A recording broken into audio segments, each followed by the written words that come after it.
The Colorado River is one of the most important water sources in the West. It serves 40 million people, 30 tribes, and millions of acres of farmland in 7 U.S. states in Mexico. But the river is facing a crisis of water and power. What are the causes and consequences of this crisis? One of the main causes is chronic overuse. The river's supply was divided among the states 100 years ago, based on unreliable estimates of its flow. The agreement, called the Colorado River Compact, was contentious and took almost a year to reach a deal.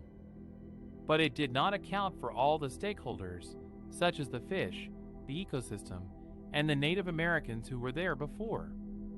It also did not anticipate the rapid population growth and development in the region that increased the demand for water. Another cause is climate change and drought. The river's flow has declined by about 20% since 2000 due to rising temperatures, reduced snowpack, and increased evaporation. The drought has been so severe that it has triggered the first ever shortage declaration by the federal government this year. This means that some states, especially Arizona and Nevada, will have to cut their water use significantly. The consequences of the crisis are dire for both people and nature. The river's main reservoirs, Lake Powell and Lake Mead, are at historic lows. They provide hydropower to millions of homes and businesses, but their output has dropped by more than 40%. They also store water for cities and farms, but their levels are so low that they risk triggering a legal crisis among the states over who gets what. The crisis also threatens the wildlife and habitat that depend on the river.